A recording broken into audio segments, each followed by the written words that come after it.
Hello and welcome to the Forward Together podcast. I'm Rick Muma, president of Wichita State University. Today we're going to talk about the Shocker Design Experience program at Wichita State.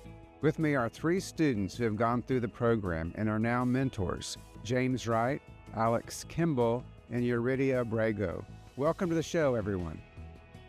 Well, thank you for coming by the podcast today, actually coming to your place to do the podcast today. So what I'd like for you to do is just introduce yourself and tell me what your major is, what year you are, and what you hope to become maybe when you graduate. My name is Yuridia. I'm a second-year student. I'm majoring in cybersecurity, and after I graduate, I hope to go back to Kansas City and find a company over there to work for relating to cybersecurity or IT. So where you're from? Kansas City? Kansas City. Okay. I'm JC. It's a pleasure to have you here in the studio. I am a senior in aerospace engineering. My last day of class is in like 27 days, but who's counting? Hoping to stick around here in town and get to enjoy some of the myriad aerospace opportunities that we have. Okay, and you work at NIR? I work at NIR right now, that's correct. Yeah, NIR Environmental Test Lab. Shout out to the guys over at the works facility. Yuridia, where do you work right now? Anywhere on campus? I'm working as a peer mentor for the first year seminar, and then I also give campus tours with the Office of Admissions. Okay. All right. I'm Alex. I'm a second year and an education major. Hopefully I want to either work in like the 259 system as a biology teacher, or maybe go to like more of the rural areas of Kansas and work over there as well. So, okay, so you just reminded me of something that is kind of unique to these first year seminar courses. So we're in the engineering building, but not everybody's an engineering major, right? In this first year seminar experience that we're going to talk about, is that correct? So that we're bringing in other disciplines, which is a cool thing about it. Yeah, that's correct. That's a big thing that we pride ourselves on. A lot of our students are engineers, of course. Most of the engineering advisors, the first year advisors, just kind of try to stick the engineers in the program because they know that they're going to thank them later for it. That's actually what happened to me. I think I was registered for a different first year seminar course, but Monica was like, "You're going to want this one, just trust me." And she was right. We get a couple business students here and there. We're trying to get some more business students through the program. And then we get a lot of graphic design actually through the program. But we like to have all of our multidisciplinary teams here. Yeah. That's cool. Well, since you're talking about this a little bit, what would you say to a new student or a parent about what the Shocker Design Experience course is all about? Yeah. What's it meant to do? Yeah, it's a great question. I think that a big thing that our program does is it's a great introduction to the university and the university experience. All first year seminar programs are supposed to be that, but I think that this program in particular is very good at that job because we build a really strong sense of community early on. I know that in my experience, my team was essentially the first group of friends that I found on campus. I'm still really good friends with people that I met on my teams. I'm sure that these guys probably have similar experiences. Yeah, my team, we did a couple of our meetings like online, like from 9 a.m. or 9 p.m. to like 1 a.m. in the morning. And a lot of the times you're honestly just messing around, just having fun, playing games and watching each other play games, that sort of stuff. But yeah, they're like one of my first group of friends, and like how I kind of got introduced to campus life and making friends on campus as well. So yeah, I still keep in contact with some of them through Instagram and everything. But yeah, I mean, they were my first kind of like group of people, I guess. Are you studying at 1 a.m. in the morning, or just kind of doing video games? First 3 hours are probably video games, and the last hour we kind of just locked in and did our stuff. So midnight, 1 o'clock, you know. Yeah. After you're clocked out for the day. But I think that to a parent that's worried about their kid finding a sense of community or feeling lost at sea when they get to college, I think that this is a really good first year program to make sure that they feel at home and make sure that they have a sense of community when they get here. And for our listeners and viewers, the first year seminar is meant to, make sure that students get fully connected in a similar group of lessons that everybody has across campus as incoming freshmen. And we know that that's important to get people off on the right track so they stay in school, don't drop out. So what about your experience? And what would you say? And you give tours, so you might talk about this, right? Yeah, so my experience when I was in the classroom, I mean, I'm from out of state, so it was very different for me coming to Wichita. I didn't know anyone, have no family members. And like they said, I still have contact with some of the people that were in my team. Sometimes we hang out. After our competition, we actually went and got a seafood boil to kind of like celebrate. So it does bring that sense of community. And then also, I do like to talk to, I always, whenever I give tours, I always tell parents about it. I'm like, it's a great experience. You get to talk to people who are experts in the fields. My product it was called Next Step. It was the crutch alternative for people who had any sort of like ankle injuries. And so I was able to connect with an actual physical therapist. And it was really great because we were about to be done with our prototype and found out that originally it was going to be for knees, but our support was in the knee. So we found out through that expert knowledge that it wasn't going to work out. And so we were able to shift it before our final prototype. So it does give you that experience. We did workshops. Never once learned touch 3D modeling. Did that in here. And yeah, and then Sam and Janelle, the professors, really helpful. They always want to be involved with the students, and kind of they have faculty meetings, so they always meet to make sure that we're always on track. So I mean, that's high level stuff that you're working as a freshman, incoming freshman, which is so cool. So you all participated as freshmen when you came here, and now you're mentors. So tell us a little bit about that. What do you think about that? I mean, because that you're like teachers, right? Yeah. So why don't you start? Sure. So after 3 years, it all kind of starts to run together, all of the different experiences I've had with the teams. But from what I remember of being a freshman, I remember, like we talked about, really enjoying this course and thinking that the peer mentors were so cool. I mean, it was kind of like when you're in high school and you're a freshman, and you look at the seniors and they're like these huge adult people that seem so responsible. And then when you get to be a senior in high school, you're like, oh, there's really nothing special about this. Sort of a similar thing here. We're just kind of overgrown freshmen, just a little bit closer to graduating, maybe a little bit closer to having some of our lives kind of figured out. But I think that the transition from freshman being in the program to being a peer mentor, we're still in the program. I think that we're learning a lot of lessons from the program as we mentor in it that are perhaps some of them more useful than some of the things that we learned in the program as freshmen. A lot of facilitation skills, a lot of leadership skills, networking skills, these sorts of communication skills, how to communicate with the team, not just as someone on the team, but as someone who's trying to be a resource for the team, a leader for the team. So I think that it was a really beneficial experience for me, and I'm sure that it was for these guys as well. Alex, you may have already kind of answered this, but did you ever, in your experience as a mentor, have a student that just all of a sudden had an aha moment and the light bulb went off and they were really inspired by what you helped them do or what other classmates? Any examples? Yeah, provide? I think I have one team that I can recall in mind. They're working on a kind of more, how do I explain this?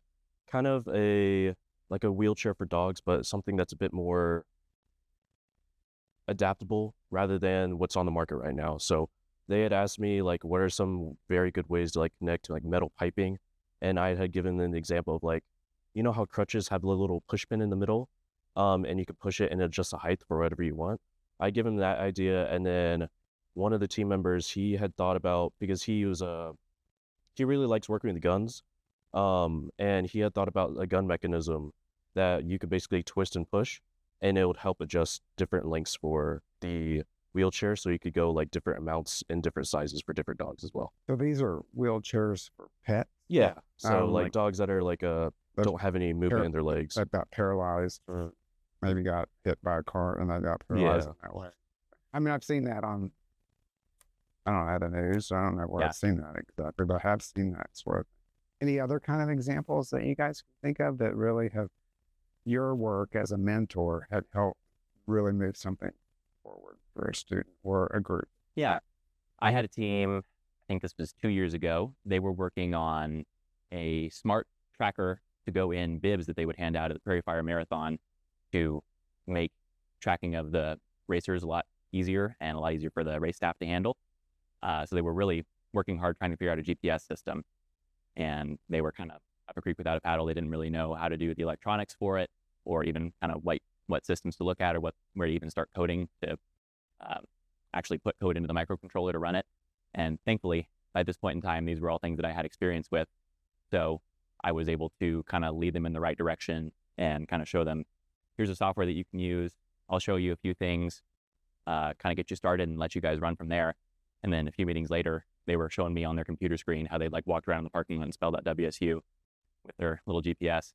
So it was really cool to give that team a few ideas and see them run with it. Yeah, and the application of these things is just really cool. What about you?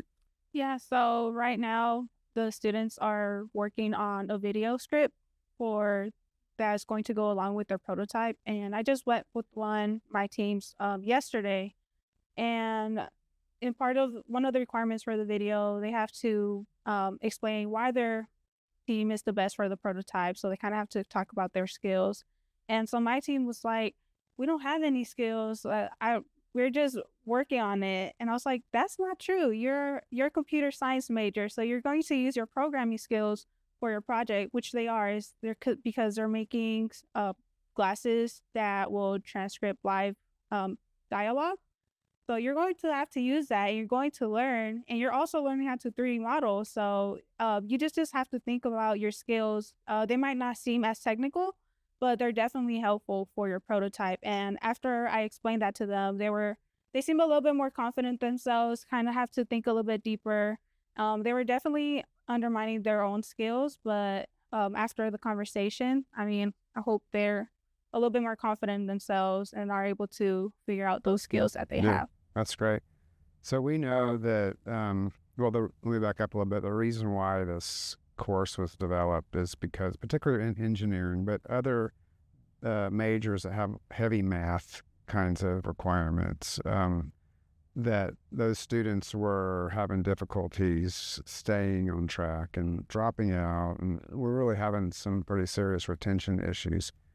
And we know that now that we have a couple of years, actually, I don't know exactly how many years, maybe even more than that, but a couple of years of really good data on this, that students are persisting at a higher rate because of this course. Now, it's kind of hard to actually say it's a cause and effect, but if you look at the correlations, it does look like this is affecting them. What is it? Well, I'll start with you, Yuridia. What is it that for you that really made a difference in your success going forward?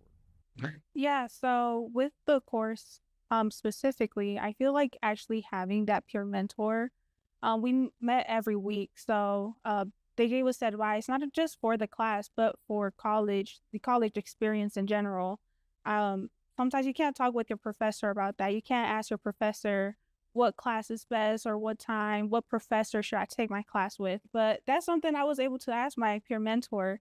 We were able to kind of talk about that college experience, those struggles, and where to find resources for those struggles. And now as a peer mentor, I see that it really does make a difference. I have team members that text me at 12 a.m. asking me, what classes am I taking and are they hard or not? So it definitely helps a lot. Are you awake at 12 a.m.? Yes, I always tell I'm usually up pretty late. So I'm like, you can text me on Teams whenever you want. I'll try to respond as soon as I can because I want to be that help, that assistance that I had when I was a freshman. That's great. Yeah, I agree. I think that the peer mentors are a big part of it, but I think it really, at least for me, and from what I see in my teams, it comes back to what I said earlier, which is the sense of community that we build. So the peer mentors, they help a lot.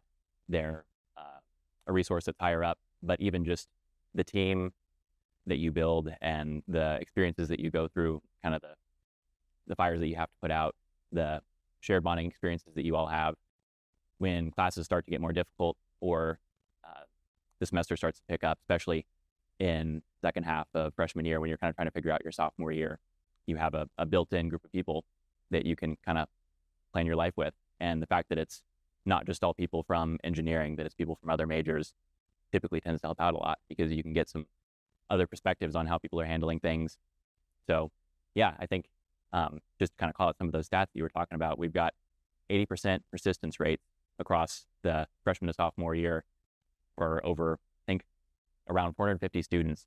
So we're really impressed with those numbers. And I think that the community and the sense of purpose and support that we build in this program is a really big contributor to that. It's phenomenal. That's just a big shift from what was happening before.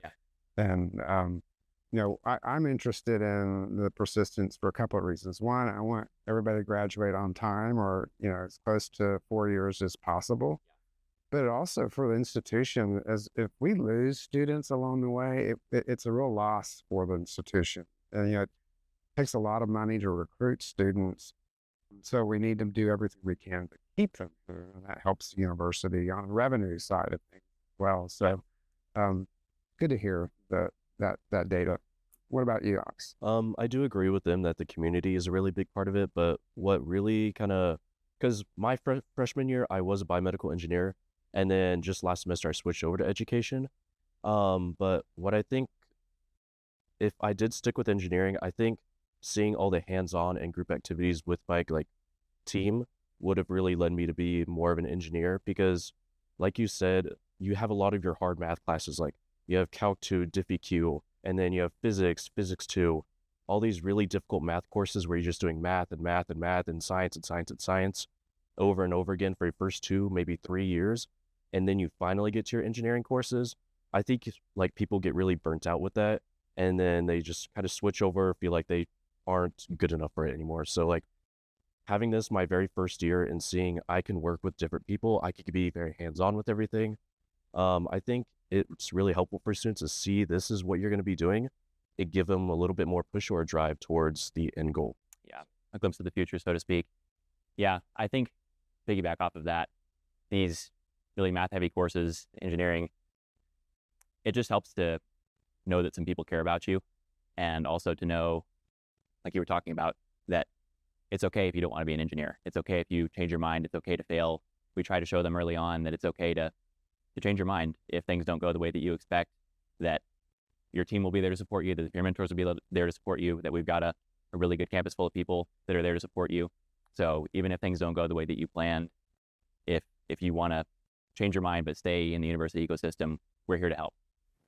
One of the common things that you all have mentioned, so just this morning I came from what's called the National Advisory Council. It's a group of 100 people that from across the country. Many of them are alums, but definitely supporters of the university, and they're out there professionals, and they come to the university twice a year to hear about what we're doing and provide advice about what they're seeing in the workforce. And what we had this morning was a long conversation about these durable skills, teamwork and problem solving, critical thinking. And it's really nice. I wish you guys were there because you could have been able to demonstrate that a lot of folks out in the workforce, one of their biggest complaints of students coming out of school is they don't have those kind of skills. They don't know how to work with a team. And it sounds like this is really something that has been very helpful to you. Do you have anything you want to add about that?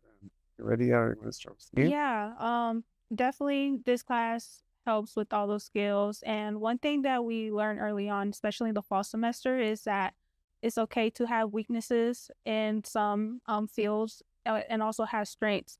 So while someone might be good in doing surveys and doing interviews, someone might be better off doing our proof of concept before the prototype.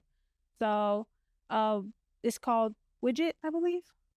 Yeah. So they kind of do a survey based on what their interests, so their strengths, and based on the widget, someone might have discernment or invention.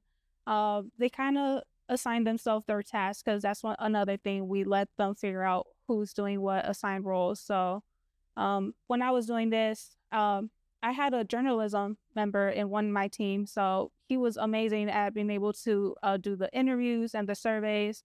And then one of my other teammates who was in engineering, they were mainly the ones doing those designs for our prototype. That's great. So to kind of wrap it up, what piece of advice would you give to an incoming student about this or anything else based on your experience and how they might want to approach being a student here at Wichita State? You want to start? Yeah. So my advice is don't be afraid to make mistakes. You're going to make mistakes, and you learn from those mistakes. You want to have errors so that you know what you need to fix. This class, a lot of students are making 5, 6, maybe even 7 prototypes, and they're learning from their past prototypes, those flaws and errors, and they're open to learning so that they can change it and make it better for the user who they have in mind for their prototype. Yeah, I think kind of to go along with what you said earlier, where a lot of people in industry feel like what used to be soft skills are now the skills that they're looking for, especially with emerging technologies. It's not as much of a commodity to have all these hard skills anymore, to just be able to use the CAD programs or know how to do the math, because, I mean, people don't need to know how to do those things as much anymore. And it's now more so about how can you interact with a team? Do you have good people skills? Are you good at networking? Do you know how to learn? Do you know how to apply yourself? Do you have initiative? Those are the kinds of things that, at least in my experience, employers seem to be looking for, and that will put you ahead. So if you use your college experience, of course, to learn about the thing that is in your major, to build those sorts of academic resources, build your academic library, that's going to be good for you.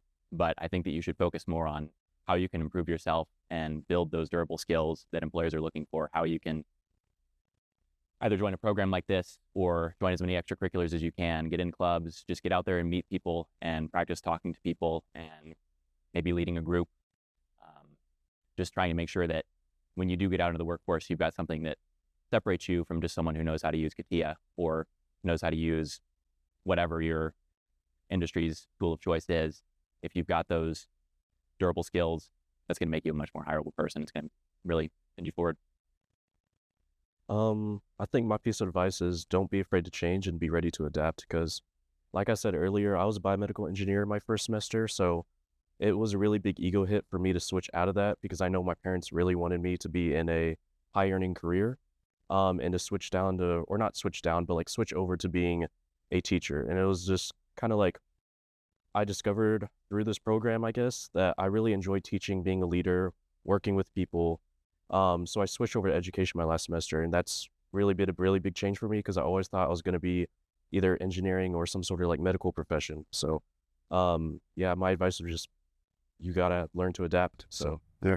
Okay, so I have to say something about that. That is another word or skill that these folks brought up this morning in the is adapt. And that's the other thing that they believe, that there needs to be more from incoming employees, because things change all the time, and you've got to be able to switch and multiple times. It just depends on what's going on. So I'm glad you brought that up too. All right, so we are taping this today on April the 10th, but we're going to release it right before graduation.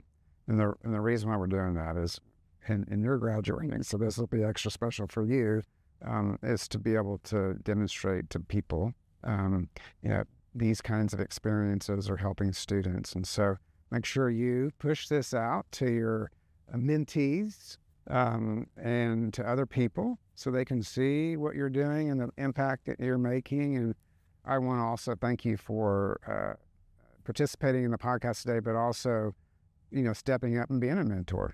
It takes a lot of courage as a student, and it sounds like you guys are the perfect professors one day. You're really involved in what you're doing, and I can see that in your responses. So thank you for stopping by the podcast, and we wish you all the best. Yeah, thank you for coming by. thank you. Thanks for joining us today. Be sure to follow, rate, and share the podcast so others can find it too.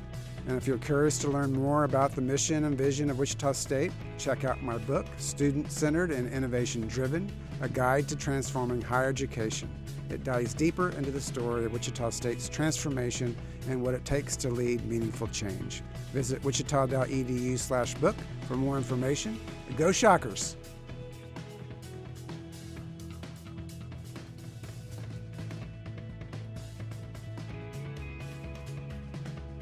Sponsorship for the Forward Together podcast is provided by Scott Rice Office Works and the Shocker Store.